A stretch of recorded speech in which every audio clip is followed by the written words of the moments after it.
2,000-year history, ancient Egypt was invaded many times. First came the Babylonians, then the Greeks and the Romans, until finally the land of the pharaohs collapsed and faded into legend, leaving only its magnificent temples and ruined cities to hint at its lost grandeur. The rediscovery of Egyptian civilization only began 2 centuries ago.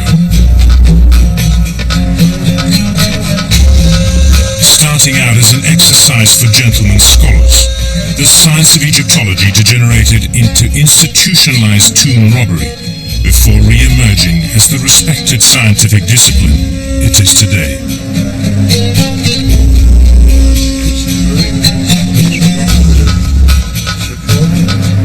Ironically, the rediscovery of ancient Egypt, like its destruction, began with a military invasion.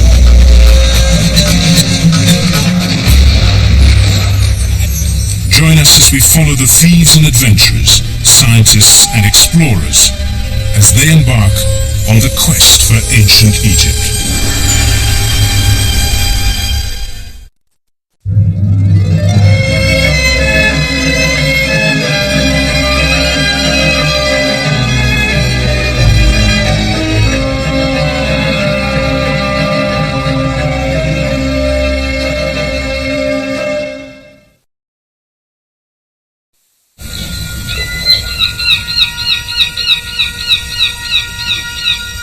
For centuries, outsiders whisper tales of the land of the pharaohs with wonder and amazement.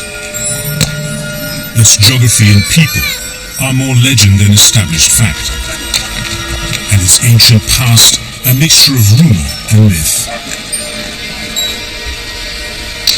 Reports of gigantic monuments and ruined temples fuel wild stories and fantastic tales of an ancient race of giants. When the mummified remains of Egyptian dead are first brought to Europe, they are ground into powder to be used in medicines because they are believed to have magical powers.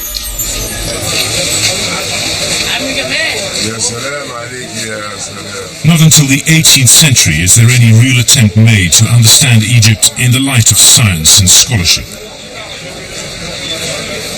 And this interest is sparked by one of the most imposing figures in history, Napoleon Bonaparte. In the 1780s, Napoleon begins to nurture dreams of a world empire. He decides as a first step to invade and conquer the mysterious desert land of Egypt, gateway to the continent of Africa. On July 2nd, 1789, the French force arrives at the port of Alexandria. 38,000 soldiers disembark, resolved to conquer this ancient land for the glory of France and their emperor. Napoleon is determined to learn all he can about Egypt, and has taken the unusual step of including 167 artists, scholars, and historians in his invasion force. Among these learned men is Baron Dominique Vivant Denon. Denon has the background typical of a high-born French gentleman of his day. He has been a courtier under Louis XVI, is an accomplished artist, and has written an erotic novel to amuse his friends at court. But he's far from a scholar. In his own words, Denon says, "I have never studied anything. It always bored me, but I like to observe a great deal."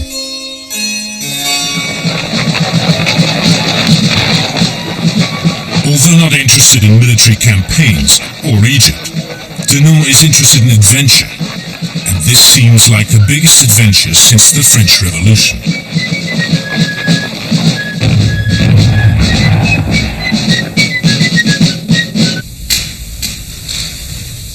Before moving his vast army into the Egyptian desert, Napoleon founds the Institute of Egypt to oversee the work of all his scholars. He meets with them, personally instructing them to learn everything they can about the ancient land that would soon be part of the French Empire. Denot is assigned to the section responsible for literature and the arts. But not keen to be part of a team, Denot decides to follow his own path.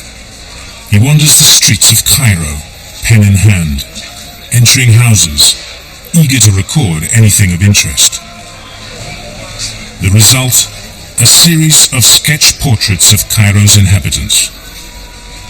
But Vivant is hungry for more. I felt a great sense of well-being in Cairo, but this was never my reason for leaving Paris.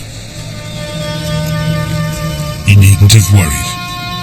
Within days, Denot finds himself accompanying the French army heading west out of Cairo, towards the ancient and awe-inspiring pyramids. There they come face to face with the army of Murad Bey, leader of the fierce Mamluk Turks and Pasha of all Egypt.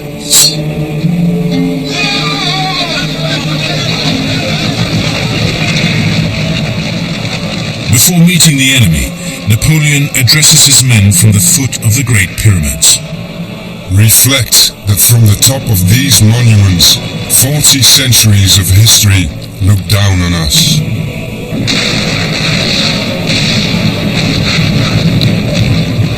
The Turks fight like wild men against the French invaders, but they're no match for European military technology and are soon driven into the desert, leaving thousands of bodies to soak the sand with their blood. Even while the battle rages around them, Denot and the other scholars stare in wonder at the towering image of the Sphinx rising above the smoke of the French cannon.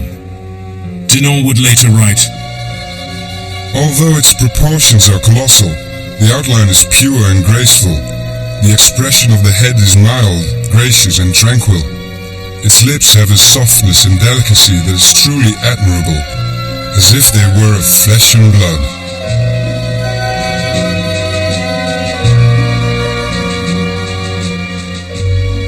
After the battle, the scholars begin to study the monuments on the Giza Plateau and realize their true magnificence.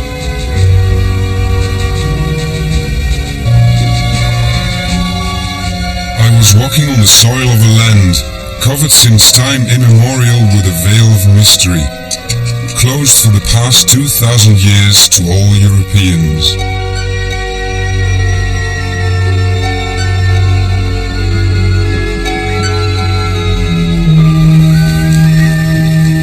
Denot and a select group of scholars are eventually attached to a division heading south in pursuit of the Turks, who have retreated into the desert.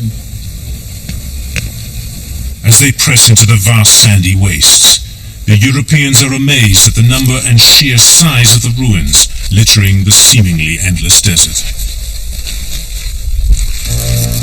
As they continue south, Denot strikes up a friendship with his commanding officer, General Doucet. Denot admires Doucet for his knowledge of literature and the arts. The general admires the artist for his unwavering courage. Despite the constant fighting, the scholars resolutely draw and record everything they see, including the horrors of 18th century warfare. Denot writes, "We are lashed by a constant volley of bullets. In the space of 10 minutes, 3 people with whom I was speaking were shot dead." Once a bullet whizzes between his face and the drawing he's finishing. Looking up, Denot sees an Arab hurriedly reloading his musket. Grabbing his own gun, Denot shoots the Arab through the heart, calmly gathers up his portfolio, and returns to camp. When that evening General Doucet notes that the horizon line in the drawing is not straight, Denot replies, "Ah, that's the fault of the Arab. He fired too soon." By January 1799, the army has arrived at the ancient capital of Thebes. Here Denot witnesses an extraordinary scene. When we reached this city, a huge ghost from the dim and distant past, the army halted and spontaneously broke into wild applause. It was as if the occupation of this ancient capital marked the climax of their conquest of Egypt.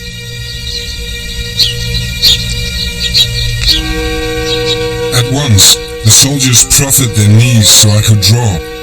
Others clustered round to give me shade. The sun's bright rays illuminated the scene I so wished to convey to my readers. I wanted them to share the experience before the presence of such great things.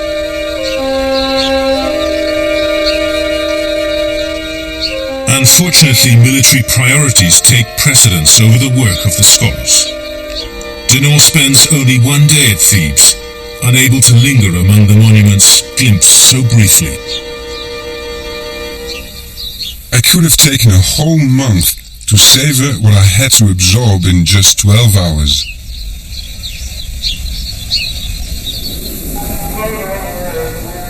A few days later, the army arrives in Esna.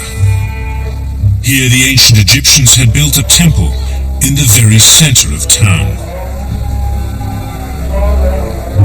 On entering the shrine, Denon finds to his horror that a number of the locals are using it as living quarters. The inhabitants had obscured the temple with hideous tumble-down hovels and were abusing it in a most abject way. They should be cleared away. The portico is in a good state of preservation with a great variety of sculptures. It consists of 18 columns with bell-shaped capitals. I tried my best to draw the monument as vividly and as accurately as I could.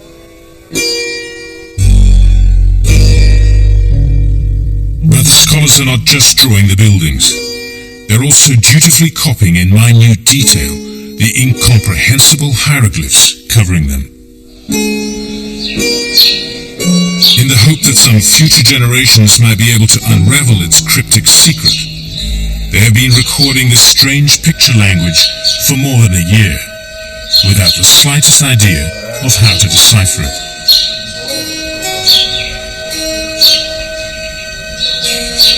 Awestruck at the miles of inscriptions carved and painted on the walls of every building, Denon writes, "It would take months to read them, and years to copy them, even if one knew the language." Adding to the mystery of the strange writings is the discovery of a basalt stone tablet in the ruins of Rosetta. While reinforcing a cannon emplacement, French artillerymen had discovered a huge slab of black stone buried beneath a wall. On one side are inscriptions in 3 different languages, only one of which, ancient Greek, is decipherable. Almost immediately, the scholars are asking, could this provide a clue to deciphering the strange picture language found on the ruined buildings scattered across the desert? After nearly a year on the march, the rigors of military life and the heat of the desert begin to tell on the team of scholars, particularly on the 50-year-old Denon, who is more accustomed to high society than high adventure. Exhausted, Denon takes time to draw a self-portrait. I depicted myself with my clothes in tatters, the result of our continuous march, loss of baggage, and of the little time I spent attending to my own person. My drawings and journal preoccupy my entire time. I carry my portfolio everywhere, and at night it serves as my pillow. Despite the wretched conditions and loss of supplies, Napoleon's army pushes doggedly onward. Egypt has by now been turned into a giant battlefield, with the situation of the invading French growing increasingly desperate. One day, to escape the blistering heat and horrors of combat, Denon seeks refuge in an ancient tomb. Here, to his wonder, he discovers an ancient papyrus text. I did not know what to do with my treasure. I hardly dared touch this ancient book. I dared not entrust its safekeeping to anyone else. Mesmerized by the scroll, its true importance slowly dawns on him. It was the first time I saw images in the form of writing. The Egyptians must have had books. By the time the French army reaches Aswan, near the southern edge of Egypt, many of the scientific team, including Denon, are unable to continue. Remaining behind at Elephantine Island, the team takes time to review their work, collate their notes, and recover their health. This was the best time of my travels. I had 8 months of work to look at and was fortunate not to have anyone pressing me. Denon turns Elephantine Island into his country home, a place for enjoyment and research. By boat, Denon visits the temples at Philae and investigates the mysterious cult of the goddess Isis.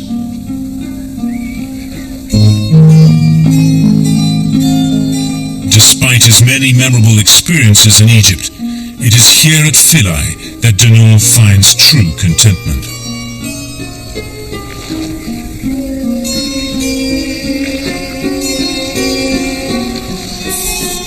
In just over a year, Napoleon's commission to investigate the monuments of Egypt has accumulated thousands of notebooks filled with impressions, assumptions, and deductions.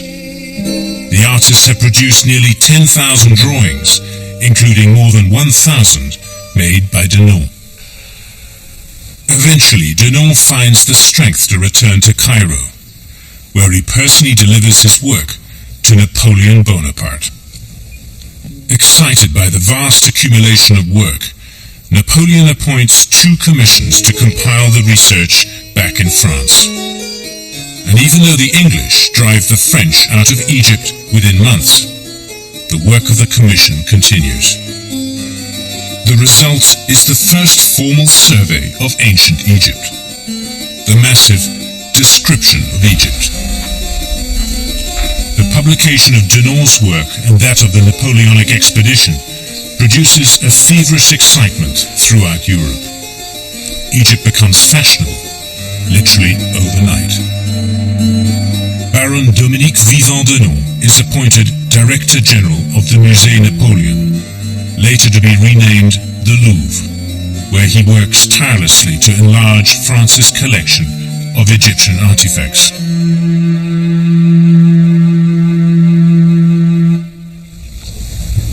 Travelers come from France, England, Germany, and Switzerland to see for themselves the wonders revealed in these books.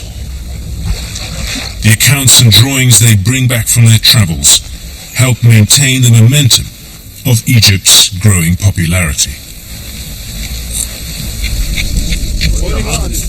But the next step in unraveling Egypt's secrets doesn't come from a great adventurer or explorer. It comes from the brother of an employee at the company printing the massive Description of Egypt. Jacques-Joseph Champollion feels sure that his withdrawn, bookish younger brother, Jean-François, will enjoy the curious hieroglyphic texts that pepper the illustrations. Jean-François Champollion is unquestionably a child prodigy. At the age when most boys are running and swimming, Champollion is devoting himself to the study of Middle Eastern languages. By the time he's 15, he's mastered a dozen languages, familiarized himself with the work of Denon and the Napoleonic expeditions, and informed everyone that he will personally decipher Egyptian hieroglyphics. I wish to make a complete and thorough study of this ancient nation. My enthusiasm, inspired by the description of their glorious monuments, will grow only deeper. I must confess that of all the peoples dearest to my heart, none can equal the Egyptians.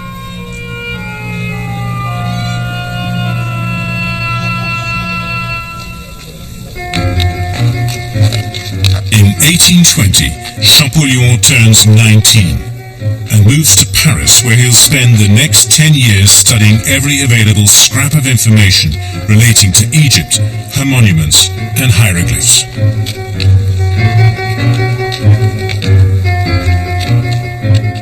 He scours the notes and diaries of veterans of the Napoleonic campaign and wanders endlessly through the halls and cellars of the Egyptian collection at the Louvre.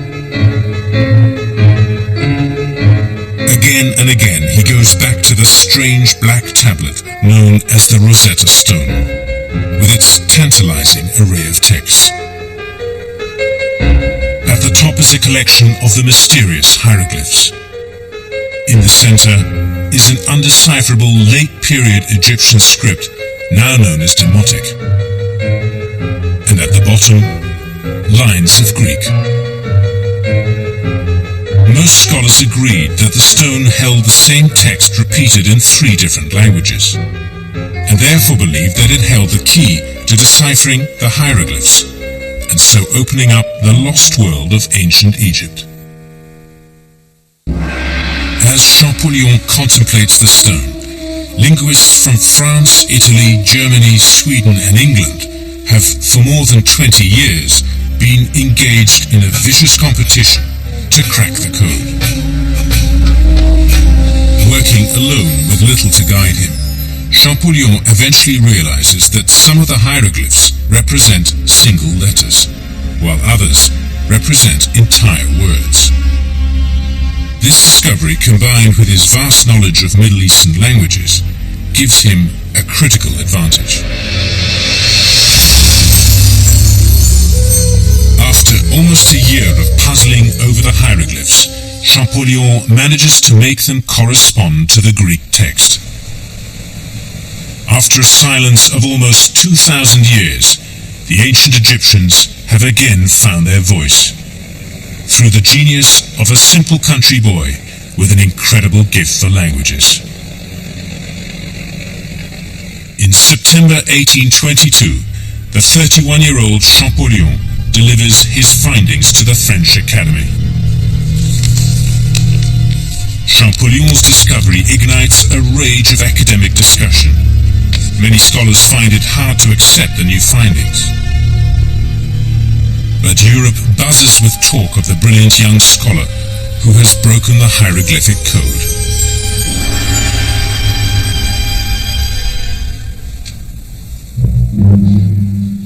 To verify his work and silence his detractors, Champollion urges the Louvre to mount an expedition to Egypt.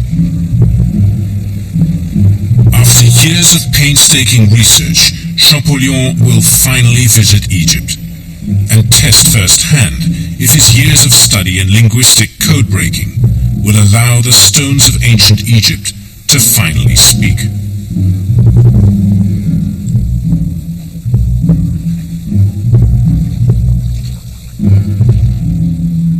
Arrangements are made to attach a French team led by Champollion to an Italian expedition that is about to set sail for Egypt. The notorious Giovanni Belzoni leads the Italian team, a 6'7" giant with a reputation for acquiring any Egyptian artifact his clients can pay for.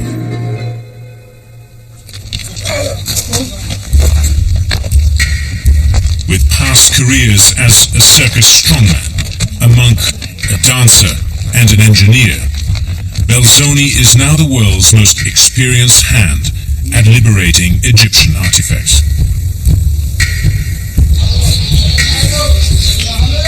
In 1816, he had engineered the removal and transportation to England of a monumental oversized bust of Ramses II for the British consul to Egypt, Henry Salt. At the time, Belzoni wrote, "I found it near the remains of its body and chair to which it had been once joined. Its face turned up to the sky, as if to say it liked the idea of being taken to England." A skilled artist and tireless self-promoter, Belzoni turns out watercolor paintings and drawings to record each of his expeditions. Combined with a series of triumphal one-man shows, they have turned him into one of the best-known adventurers in the world.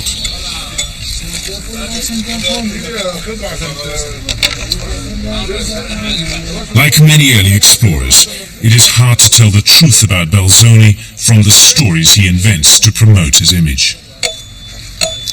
Certainly his methods are as legendary as the man. He's opened more than one tomb using a battering ram.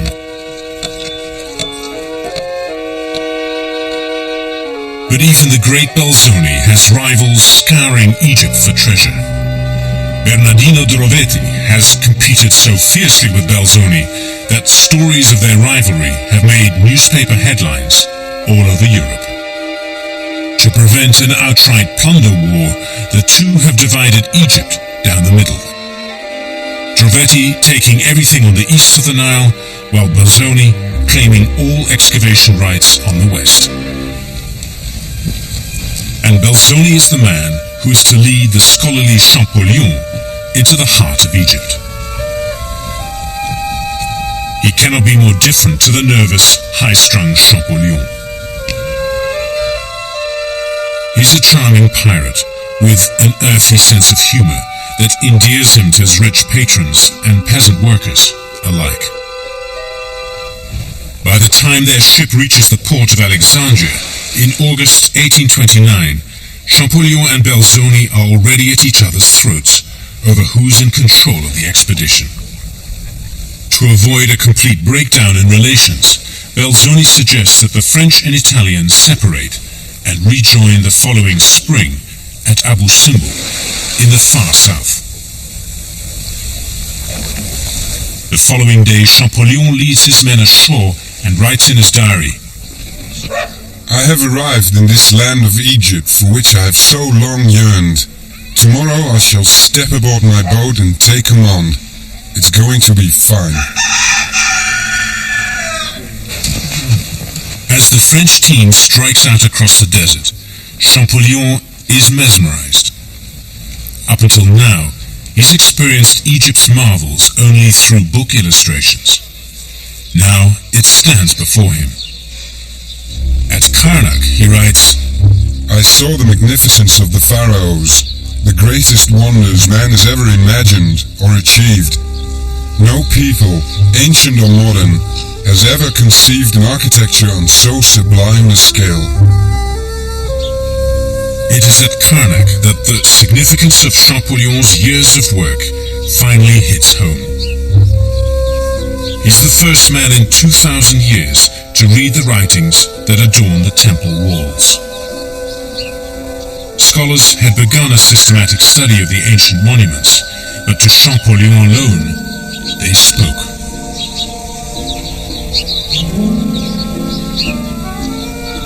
I could scarcely believe what I could read so fluently. This is my father. I am his son. He ordained that I should sit upon his throne when I was but a baby. He begat me in testimony of his love. As the expedition continues into the depths of the Egyptian desert, Champollion's mood swings from elation to despair and back again. At the scattered ruins of the temple of Amenophis III, he becomes distraught and depressed as he walks among the wreckage, mumbling to himself about the irreplaceable loss of such a great monument. There once existed 18 colossi, of which the smallest stood 20 feet high. All these monoliths have been broken, and we came across their enormous limbs scattered here and there.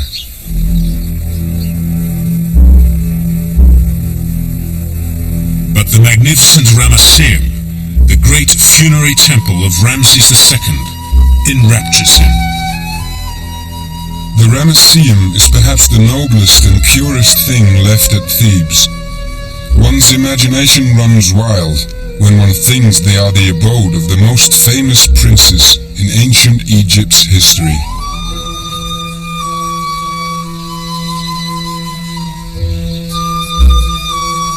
For 30 years, European travelers have stared in wonder at the Ramesseum, with its paintings and reliefs depicting the gods bestowing their blessings on Ramses. But Champollion is the first to decipher their meaning. I vouchsafe your edifice to be as durable as the sky. I grant you many days to govern Egypt. I give you domination over all other countries. I hand you the south and the north, the east and the west. I accord you a long life to govern the world. I wish your palace to live forever. Overwhelmed by the experience and the importance of his own achievement, Champollion gradually feels that he's actually a part of Egypt and begins to go native. In a group portrait painted amid the ruins of Thebes, we find Champollion alone, dressed as an Egyptian. I feel like a new man. My shaven head is covered by a turban. I am completely dressed like a Turk, with a huge moustache and long scimitar by my side. This costume is just the thing for Egypt. I can get by in Arabic, and am no longer taken for a beginner. This is one thing Champollion has in common with Belzoni. The great showman had long ago adopted the local color. When the Italian expedition rejoins the French at Abu Simbel in May 1829, the two best-known Egyptologists in the world once again join forces.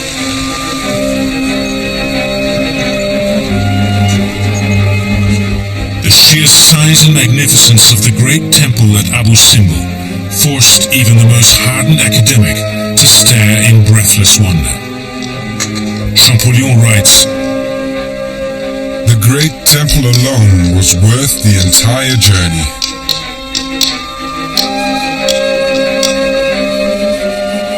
Despite the danger of sand and rock slides, many of the group, including Belzoni and Champollion, begin the dangerous climb to the entrance of the temple. We had to clear the entrance to keep free a small passage from the slide of the infernal sand which threatens to engulf everything. I would disrobe almost completely and lie flat on my stomach before a small opening of a door. It was like being at the mouth of an oven, and sliding down into the temple, I found myself in a temperature of 125 degrees. In the sweltering darkness, the team continues its work. Holding candles, Belzoni, Rossellini, Ricci and myself, and one of our Arab companions walked through this incredible edifice. Hardly able to control themselves, the French and Italians run from room to room, from temple to temple. The walls were engraved with large bas-reliefs depicting the conquests of the pharaoh in Africa.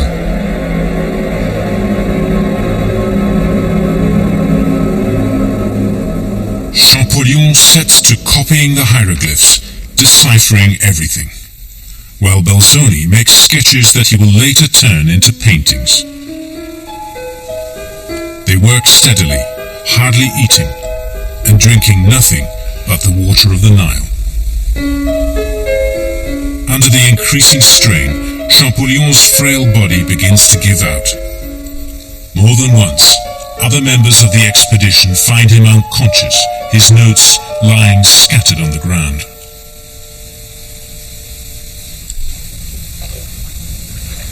When the expedition arrives at Wadi Halfa, at the southernmost point of their journey, Champollion drafts a letter to the French Academy.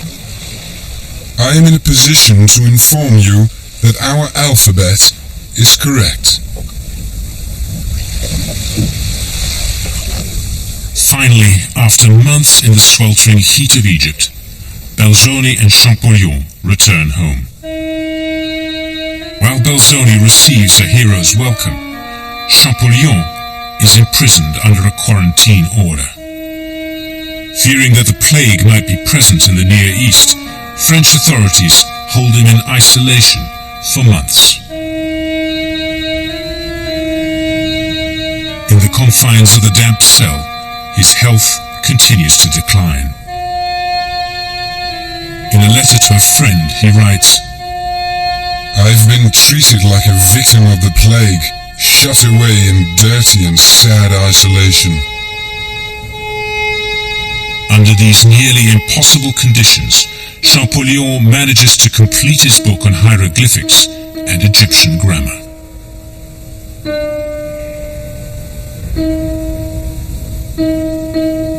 Then on the 4th of March 1832, only 27 months after returning from Egypt, Jean-François Champollion dies at the age of 41.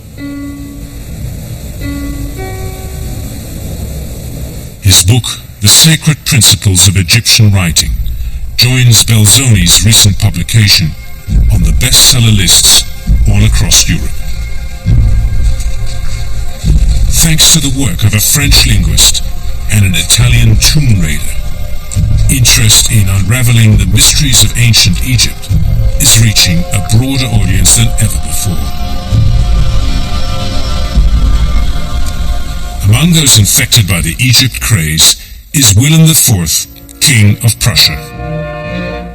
Anxious for the German people not to be left behind in the race for Egyptian treasure and glory, Wilhelm begins to look for a suitable candidate to become Prussia's first official Egyptologist.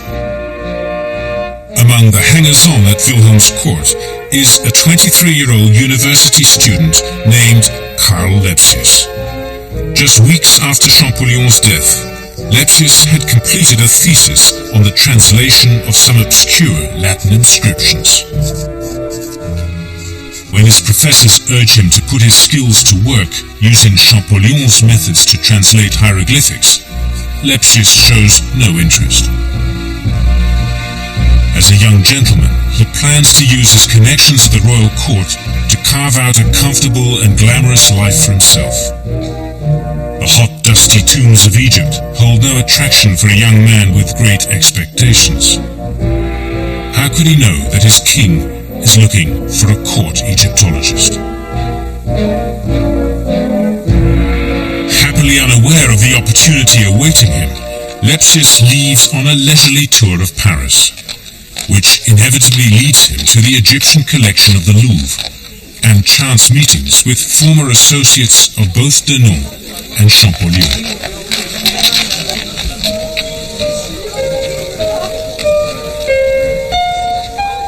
Poring over Champollion's manuscripts, Lepsius realizes that with Champollion's death, Egyptology has become a wide-open field, just waiting for a bright and charismatic leader. Lepsius's Parisian holiday turns into a 3-year tour of Europe. He consumes every available scrap of information on Egypt. He writes paper after paper on Egypt and the translation of hieroglyphics. Eventually his work comes to the attention of King Wilhelm. At last, here is someone worthy of leading a German expedition to Egypt. Wilhelm IV offers to supply all the money and provisions Lepsius needs, and to ensure that the expedition will not get bogged down in red tape once it reaches Egypt, the king writes a personal letter to the Pasha, sending several small but expensive gifts to ensure Egyptian cooperation. Lepsius outlines an ambitious goal for the expedition.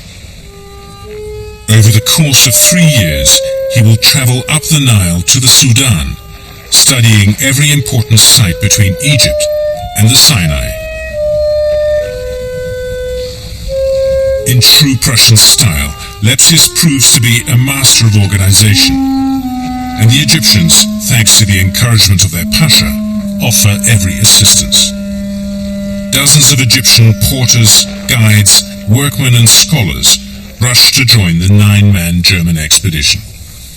I have with me the illustrations from the description of Egypt. Thanks to them, we can follow virtually every stage of their journey. As the expedition treks across Egypt and up the Nile, Lepsius is appalled at the theft of Egyptian treasure being carried out by museums and local tomb robbers. Many of the temples described in the Napoleonic chronicles have simply disappeared, torn apart and shipped to Europe, stone by stone. In the 4 decades since the French invasion, collectors, scholars, diplomats and explorers have been disassembling Egypt piece by piece. The popularity of Egypt has led to nothing short of the wholesale destruction of a culture. Anything that was not licensed for removal through diplomatic channels was simply smuggled out of the country on barges.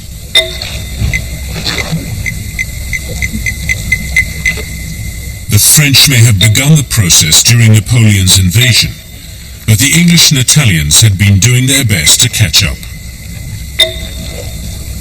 And thanks to men like Belzoni and his rival Drovetti, they were gaining ground. Lepsius is torn. His only aim is to study Egyptian culture, but he begins to realize that if Germany is to keep pace with the rest of Europe, he'll have to cart away as many trophies as possible. Surveying the area around the pyramids, Lepsius is puzzled at why previous expeditions have never systematically explored the Giza Plateau. He decides to begin his expedition here. Rather than remove treasures haphazardly, Lepsius spends months at Giza, mapping the location of tombs and recording every inscription in minute detail. Through dogged persistence, the German expedition produces the first truly scientific examination of Egyptian antiquities. The body of work is so extensive that Lepsius's reconstruction plans for the burial temple of Ramses II are still being used as blueprints by restoration teams today.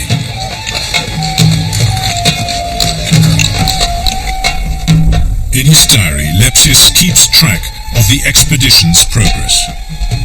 Before leaving for the south of Egypt, we had examined 130 private tombs and discovered the remains of 67 pyramids. Late in 1843, Lepsius crosses paths with French explorer and Egyptologist Émile Davenne. Like others before him, Davenne has adopted local dress, speech and manners. And although a trained engineer, he lives in a Bedouin tent and uses the name Idris Effendi. If Davenne's eccentric lifestyle is reminiscent of Champollion, his methods are more callous than either those of Belzoni or Drovetti. If they were thieves, Davenne's actions are wholesale plunder. At almost the same time, the German expedition and Davenne's band of pirates learned that the Egyptian government is planning to break up the Great Hall of Ancestors at the Temple of Karnak and use the stones in a new building project.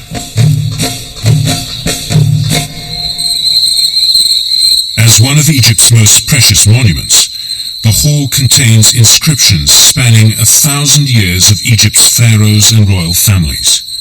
And now it's up for grabs. Both sides race for the prize. Lepsius using every ounce of his political pull with the Egyptian government, while Davenne calls on his years of experience in outwitting local authorities. While Lepsius works his way through the tortuous channels of diplomacy and bureaucracy in Cairo, Davenne simply begins dismantling the Hall of Ancestors, using all his talents to hide the work. As he whiles away his days playing chess with the local police, his men haul down one block of stone after another and smuggle them by barge to Cairo. By the time Lepsius is granted permission to claim the Hall of Ancestors for Prussia, Davenne has finished his work. When Lepsius returns to Karnak to claim his prize, his boat passes Davenne's barge on the way north. Accepting an invitation to join Davenne for coffee, Lepsius doesn't realize that he's sitting on crates carrying the last stones from the Hall of Ancestors. temple had simply vanished from Karnak, and legitimate archaeology had been duped by pirates.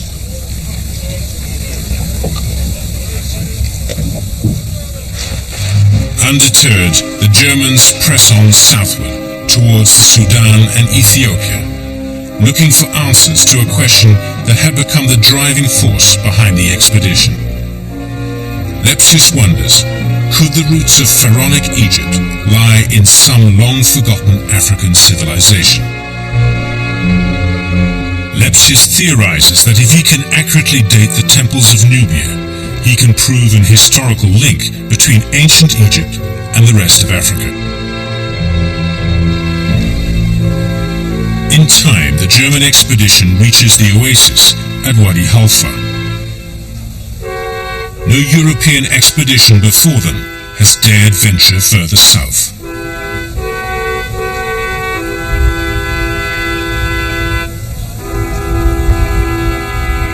At Jeb Barak, they discover the ancient temple of Ammon. Previously only alluded to in legend, the temple contains a treasure of major importance. A monumental statue of a ram representing the god Ammon, protector of Pharaoh Amenophis II.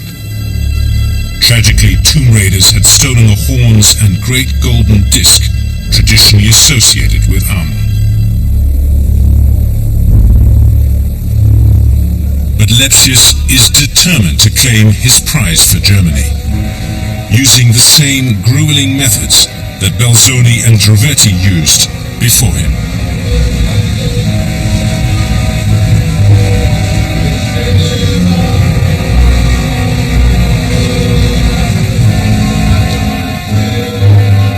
After it was finally transported to Europe, Lepsius had the lost horns and disc restored.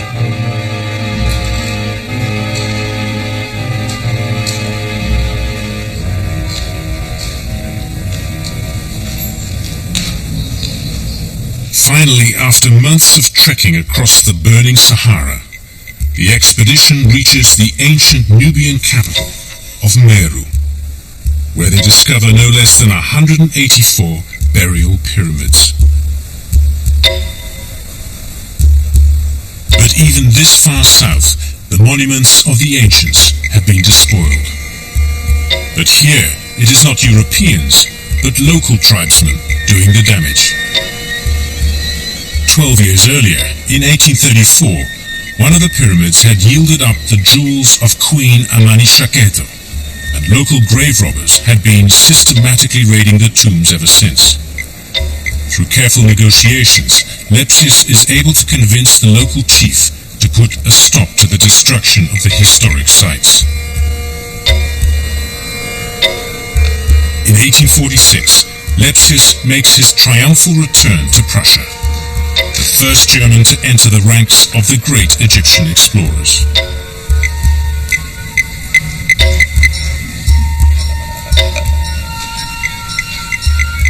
The trophies from the expedition include nearly 300 crates containing 1,500 objects from Egypt, the Sudan, and Nubia. The haul even includes several intact funerary chambers with the original sarcophagi, complete with mummies. In his efforts to stop the despoilment of ancient Egypt, Lepsius has himself become one of its greatest plunderers.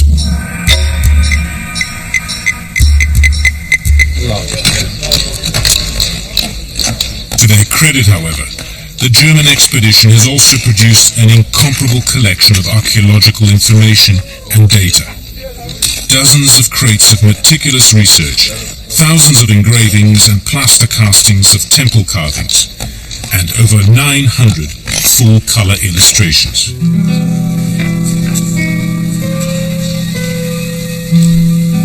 Using this mountain of research, Lepsius compiles a monumental work entitled The Denkmale, considered the most important reference on Egyptology to this day.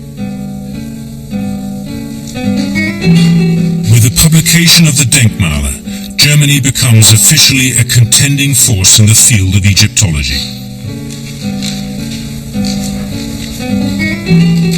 1950, Lepsius is appointed head of the new Egyptian Museum in Berlin, stocked largely with the booty from his own expedition.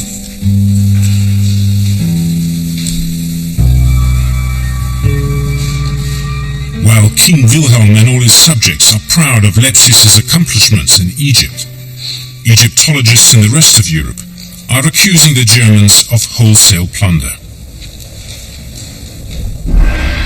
In fact, the vast majority of the criticism comes from the French, English and Italians, who simply resent the German competition in the great Egyptian treasure hunt.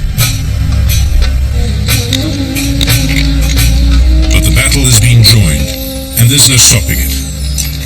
Through the next century, controversy will rage over how best to preserve Egypt's ancient treasures and cultural heritage.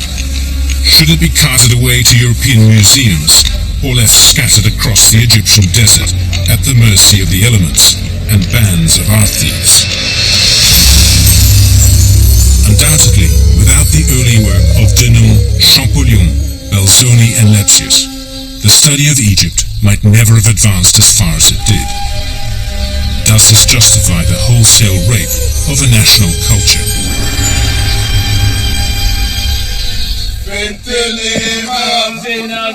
Today the answer seems clear. The vast majority of Egypt's heritage belongs in its native country, where it can be studied and preserved in its natural surroundings. But before the debate is settled, 3 generations of Egyptologists would wrestle with the question of who had the moral and legal right to possess the incomparable treasure of the pharaohs.